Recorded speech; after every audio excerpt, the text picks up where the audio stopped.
Hello and welcome back.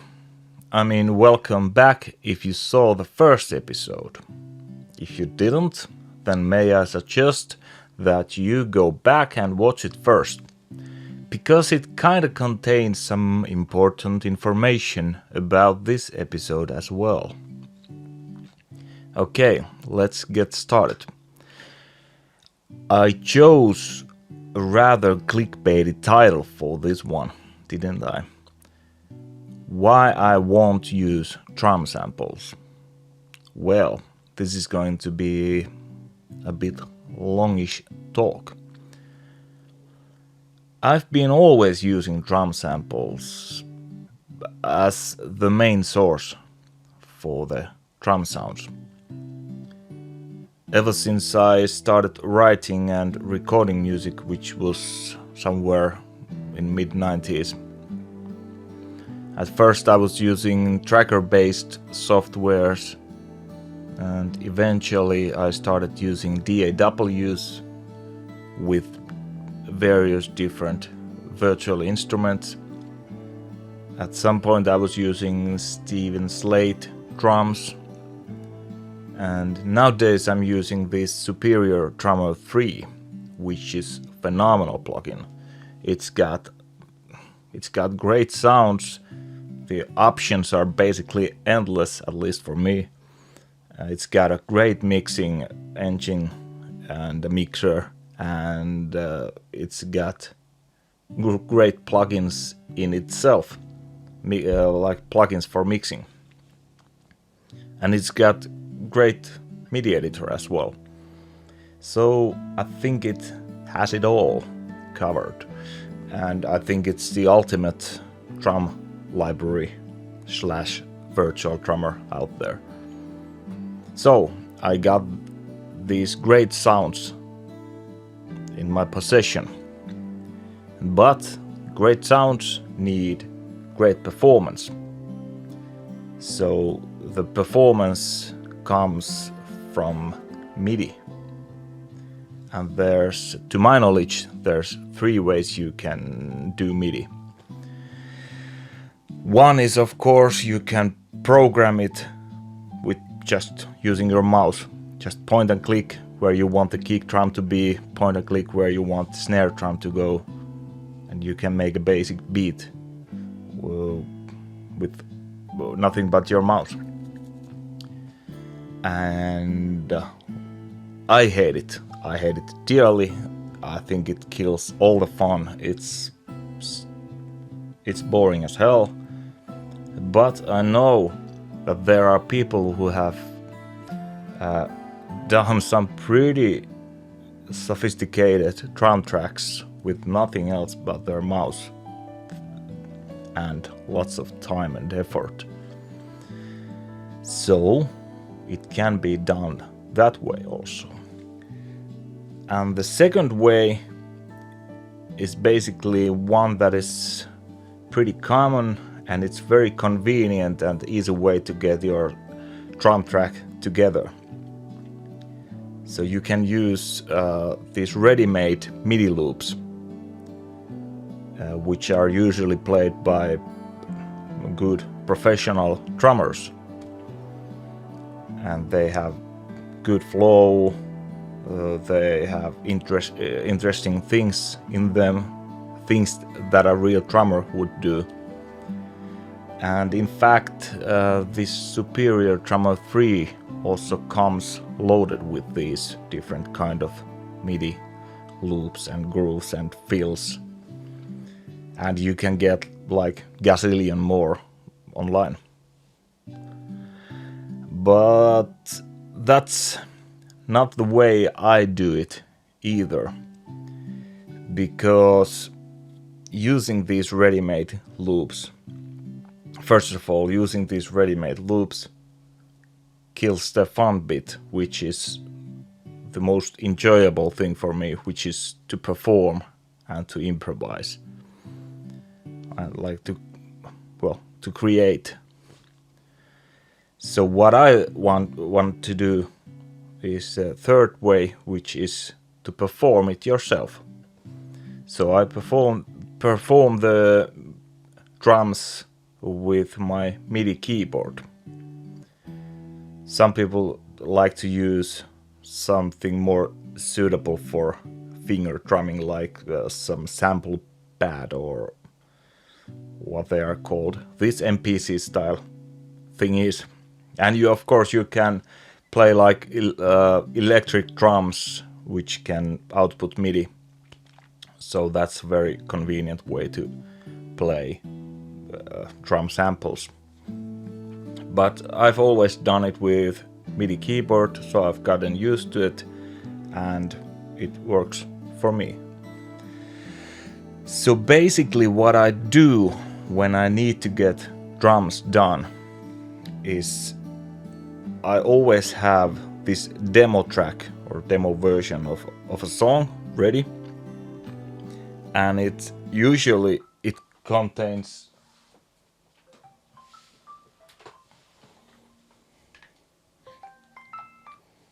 more. Okay, phone call completed. Yeah, where was I? So the way I'm doing the drum tracks is that I have this demo track of a song, which usually contains acoustic guitar and vocals that are played with MIDI track. So I got that as a blueprint for the song, and I'll put that whole song into a loop. I'll start from the beginning, hit record, and just start to play the drums with the MIDI keyboard. So at first, obviously, I don't know what I'm doing. I'm just trying out things. I'm trying out different patterns. I'm trying out different rhythmic ideas. I'm trying to figure out where should be drums and where not. Well, I'm just trying to find what should be where, and I'm creating on the fly.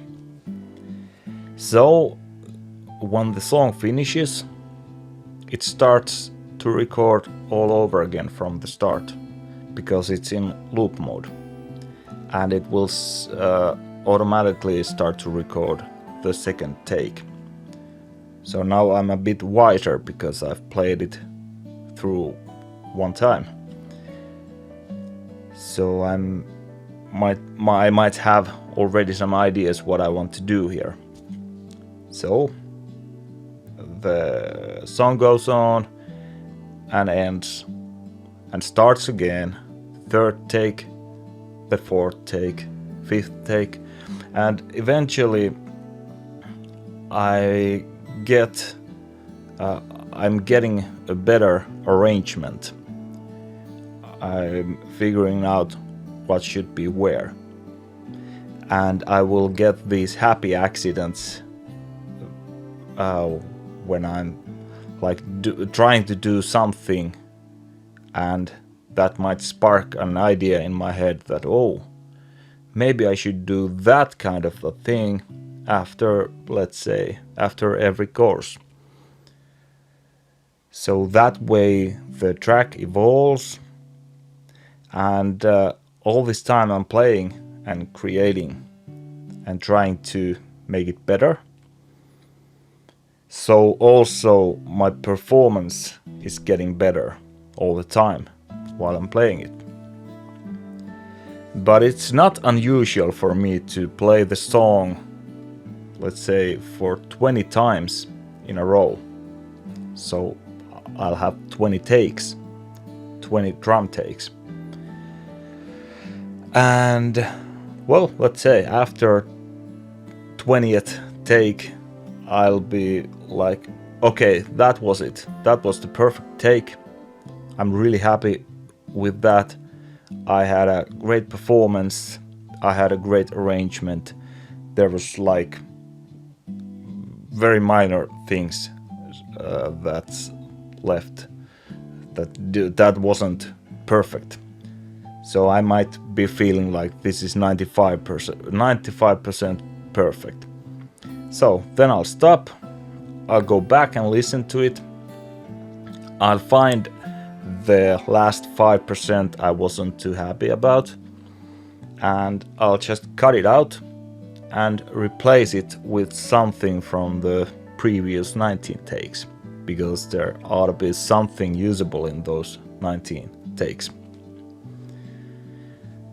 And that way I have the perfect arrangement.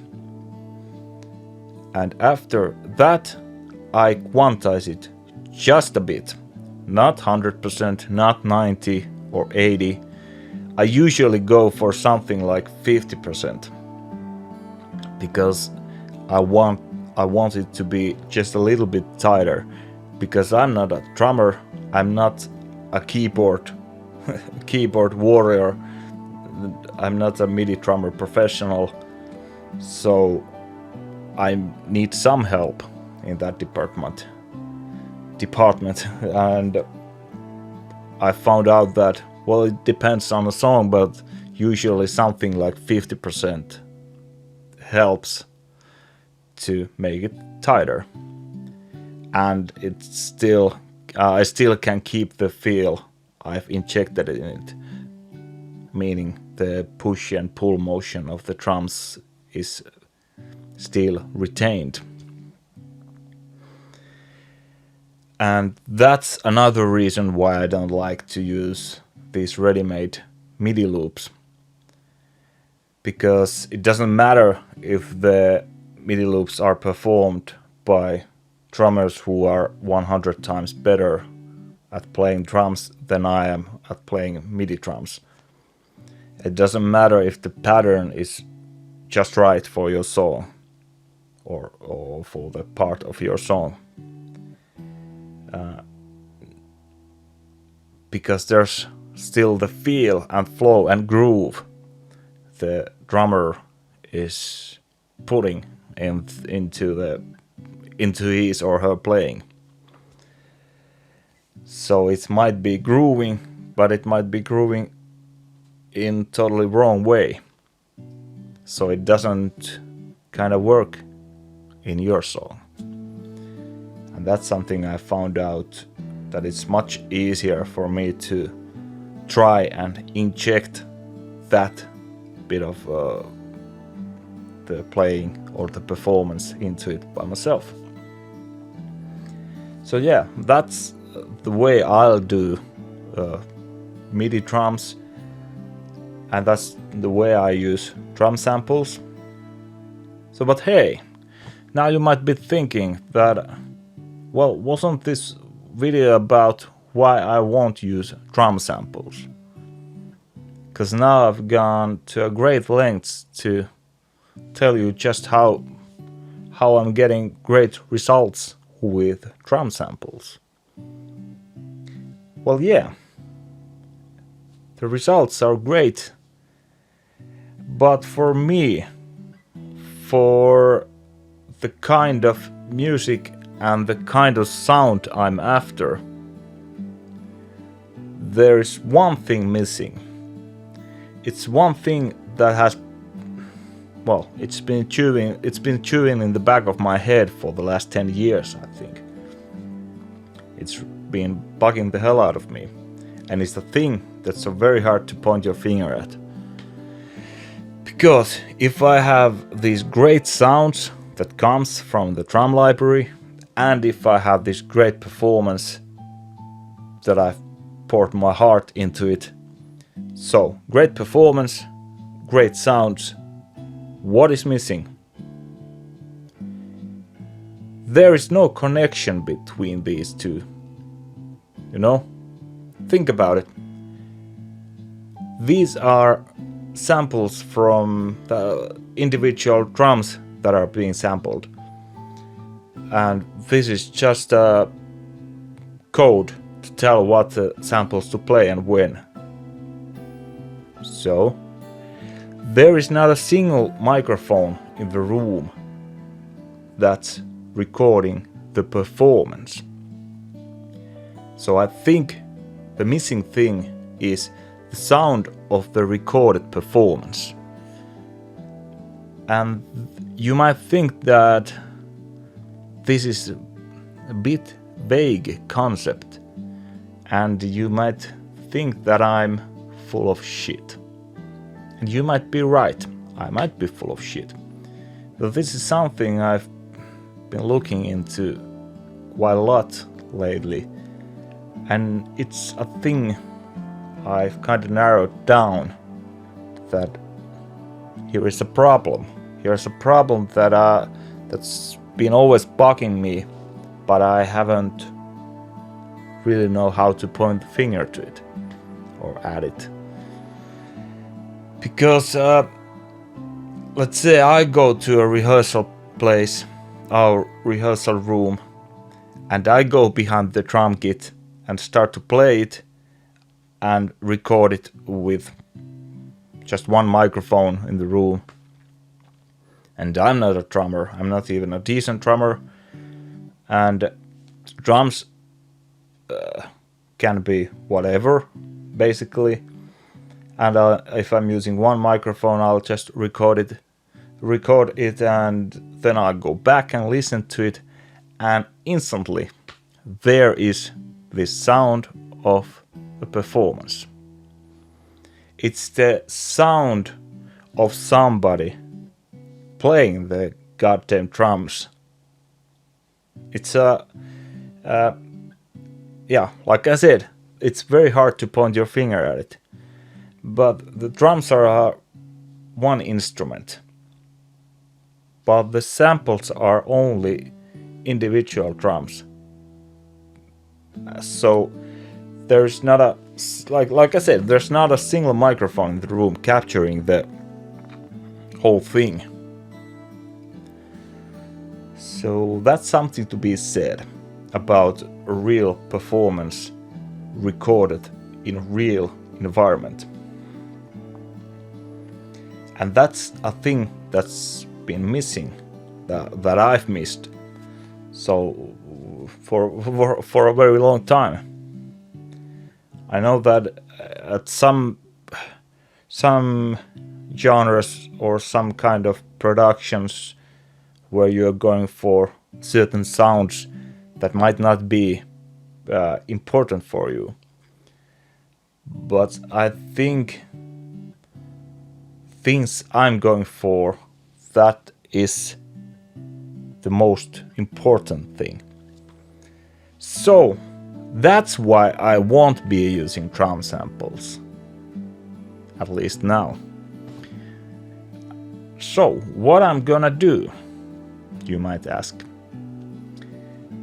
because in the first episode I told you that this is going to be a very do-it-yourself kinda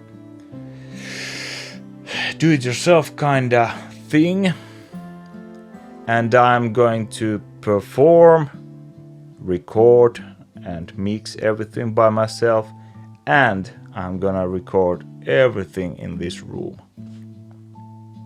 But I don't own a real acoustic drum set, and I'm not a drummer.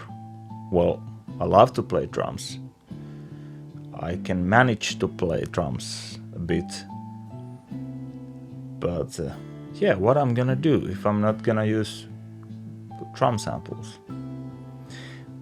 Well, that is something you have to wait and see. I think I'll go through that in the next episode. So, if you are still watching and this wasn't too long